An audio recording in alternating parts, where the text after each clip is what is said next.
Anxiety twists my stomach with every snap of twig and crunch of undergrowth as I stumble through the dark forest.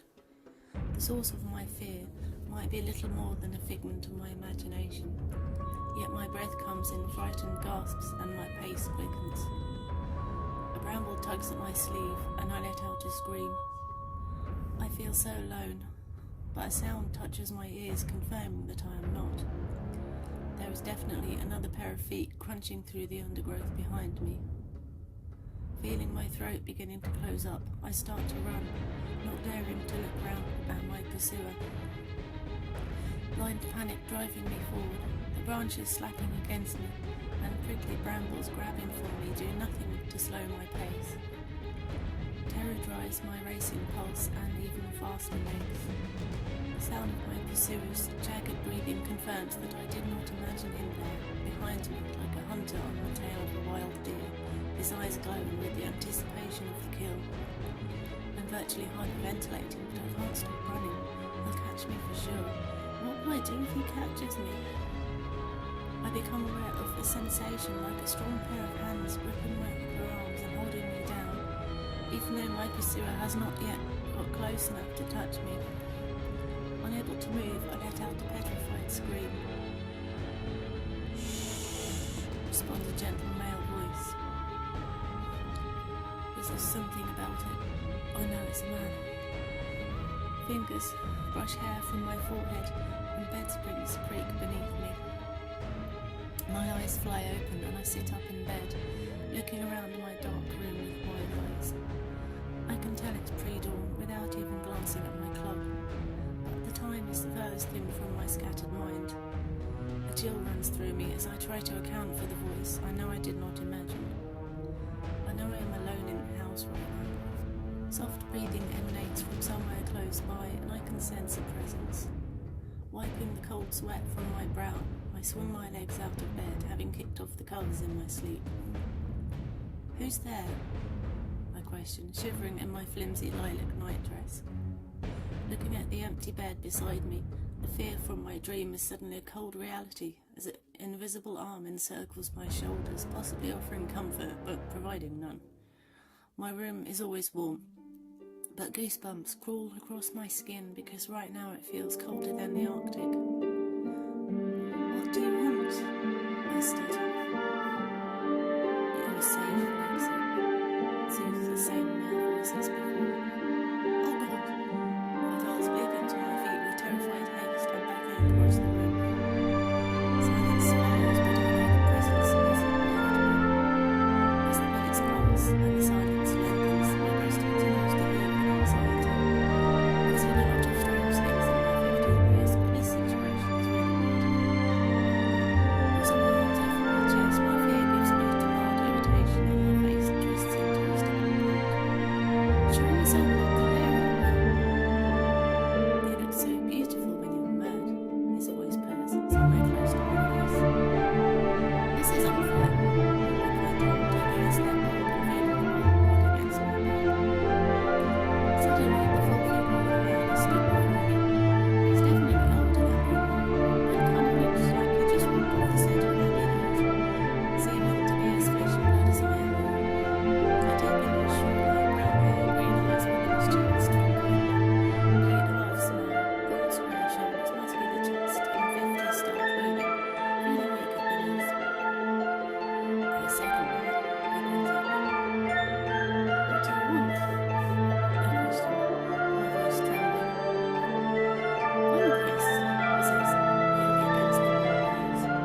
soon as I'm old enough, I'm getting a boob job. She wouldn't even notice if I got one tomorrow. She's never around. It's Saturday, and of course neither of my parents are home. Mum's some big shop fashion designer. At least she's here more than Daddy. He's some CEO, computer genius. I don't even know exactly what his job is. I never see him because he's always on some business trip or other. They're actually away on vacation together, cruising in the Caribbean right now. That must be a first. I don't think they've spent this much time in each other's company for months, let alone mine. I feel like a damned orphan. Down in the kitchen, I click on the radio and pop a bagel into the toaster. Pushing the loneliness from my mind, I hum along to the music and pour a glass of orange juice, staring out over the manicured lawn. The warm Californian sunshine glistens off the body of my car, an early birthday present, but of course I'm not allowed to drive it yet, or even have lessons. Buttering the crisp bagel, I ponder my next activity. I'm shopping with the girls this afternoon. I love shopping. It's an emergency because I have nothing to wear for my date tonight with Greg Chambers. I've been seeing him for a while, and my friends are so jealous that I bagged a college guy. He's always such a gentleman too. Chewing thoughtfully, I watch the opaque figures on the lawn. The Daltons are always playing out there. They died in a fire in the mid-1870s and are the previous owners of my home. The house used to be situated on the area where the figures always appear. A sound across the room causes me to look round, and I see the bar stools dancing around in mid-air. "Esme," I scold playfully and watch them all clatter back into place on the floor. An adolescent giggle echoes from across the room, followed by a patter of feet disappearing up the kitchen staircase. I call her Esme, but all I can determine is that she's a playful young female spirit. Her favourite games are simple poltergeist tricks, like moving things around and playing jokes. It doesn't have to be furniture. Last month I lost my house keys and spent 2 hours hunting for them, only to find them in the first place I looked. Occasionally she interferes with electronic equipment too. The thunder of several pairs of feet race along an upstairs hallway, followed by several doors slamming and a fits of giggles, proving that when I'm on my own in the house, I always have company. I've been seeing things for as long as I can remember, but it's never scary if you discount this morning, that is. I click the radio off and, taking my breakfast with me, head up to my room, where I switch on my laptop and bring up the search engine, typing in incubus. After reading up a few of the links, I realise it doesn't describe Chris at all. Sighing, I search Dalton Manor. Benjamin Dalton Sr. built the original house in 1822 before his marriage to Stephanie Lewis. When he died, his oldest brother, Benjamin Dalton Jr., inherited the house. Benjamin Jr. lived at Dalton Manor with his wife Felicity and their 4 children. Then tragedy struck in 1875 when a fire swept through the manor, burning the house to the ground and killing the whole family. Benjamin's brother Samuel inherited the land. Samuel Dalton was a prestigious cotton and rum trader. He built the house south of the original foundations and lived out his years at Dalton Manor. Samuel died around the turn of the century, outlived by his young second wife. Following his death, Caroline extended the house, adding another wing, but she soon remarried and moved into her new husband's property, handing over the deeds to Dalton Manor to her adult stepson. Malcolm Dalton worked as a doctor in the nearby hospital, remaining unmarried for a number of years. However, there was a rumour that he fathered a daughter with an unmarried midwife from the same hospital where he worked. Malcolm eventually wed Suzanne Smith. Suzanne bore him 2 children before dying in childbirth, along with their 3rd child. Malcolm succumbed to yellow fever the following year. Since the estate was left to the orphaned infants, Suzanne's sister became their carer, residing at the manor with them until they reached maturity. By the time disabled Charles Dalton had reached adulthood, he'd already been listed for committals to a psychiatric ward. After this, Charles's sister Natalie was left the estate. Natalie Dalton ran her grandfather's business and overlooked the care of Dalton Manor successfully. She never married.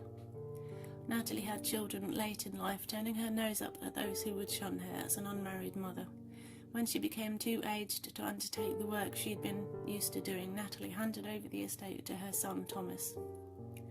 Thomas Taylor was named after his father, breaking the tradition of the estate being owned by the family of the same name. I stopped reading and turned off the computer. Tom's my grandfather, so I know all the rest. I slip my sunglasses on, grab my purse and head out. How are you doing? Chris smiles at me. What do you want now? I yawn, taking a gulp from a glass of water on my desk. Look into your family history, he says. Look, I already did that yesterday, I reply irritably. Stop wasting my time. It's important, he yells at the top of his voice, his face furious. Okay, Hitler, I reply, taken aback. Gonna clue me in about what I'm looking for? Try your attic, he growls. Fine, I sigh proudly. Spending the afternoon rifling through decades of dust, my idea of fun. You're a doll, he smiles, vanishing again. I feel like I've spent hours up here, but it hasn't even been one. There's a bunch of old furniture and trunks full of dusty knickknacks and piles of dusty moth-eaten papers. What does he expect me to find? Opening a desk drawer, I lift out a dusty A4 book and open it. Looks like boring old accounting stuff. There's a couple of other similar-sized books in the drawer. The clouds of dust in the air make me sneeze, the book slipping from my fingers. Lifting the book, I notice a newspaper clipping half hanging out of it. The headline arouses my curiosity, so I read on. The son of well-known journalist Mark Hayes was found dead last night after a tragic accident. The car Christopher Hayes was driving plunged off the cliffs into the South Pacific Bay and exploded into a fireball, but the circumstances are unknown at this point. The police are treating it as an accident at this time. If anybody witnessed the events leading up to Chris's death or has any knowledge about what happened, they are encouraged to contact the police. Fascinating, but I don't see a connection. Why did somebody save it?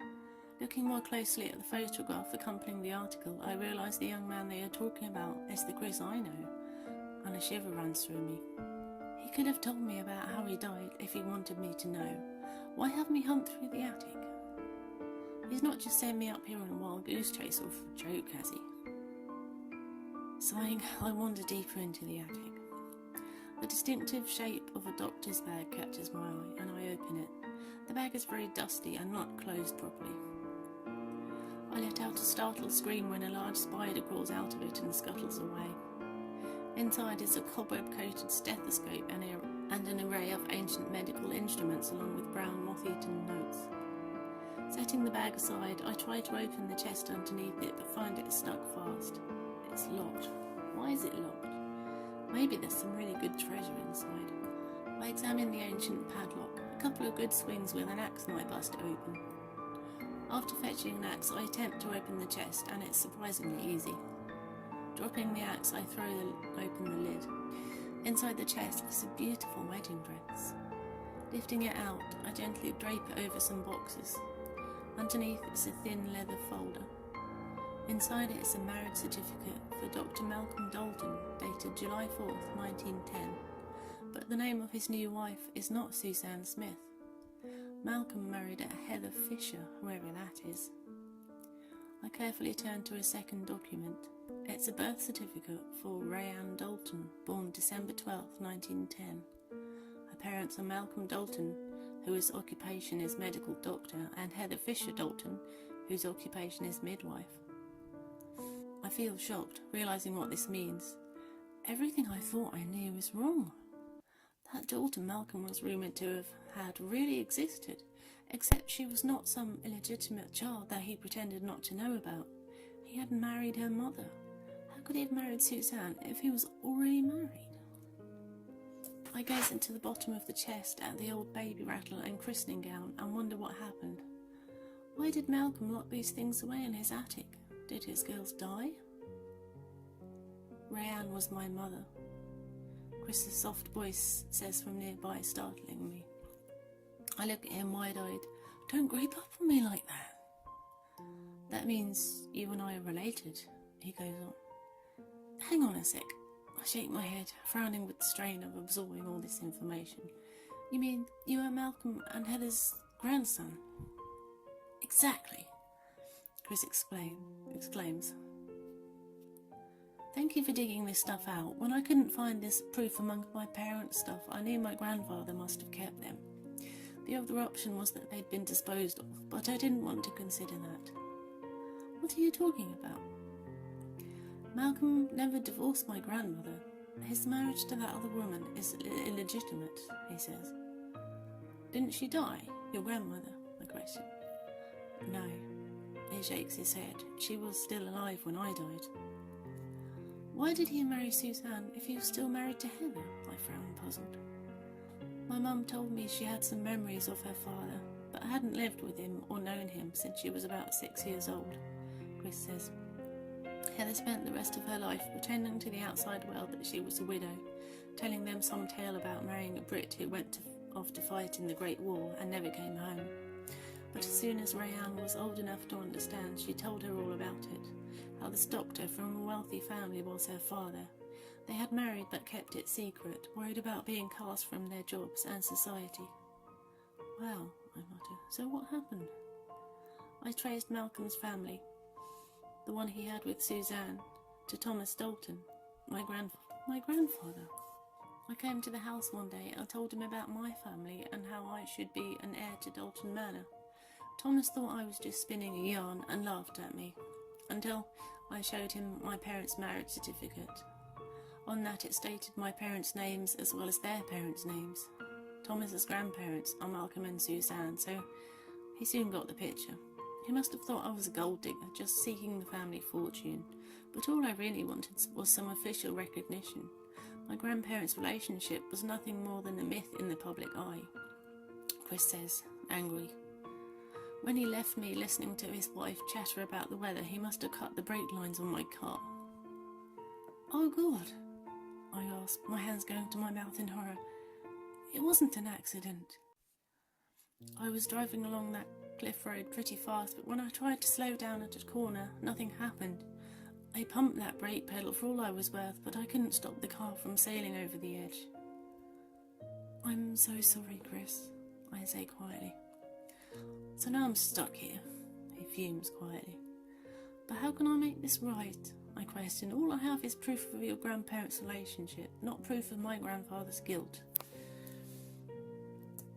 I love you, cuz. You're so sweet, he smiles. Go to the newspapers or something. It's an old story, but if you tell it right, they might be interested. After that, it will be out there in the world, and my grandmother can rest in her grave easier. Thank you, Lexi. You're welcome, I smile. After the paper runs the story later that week, I never hear from Chris again.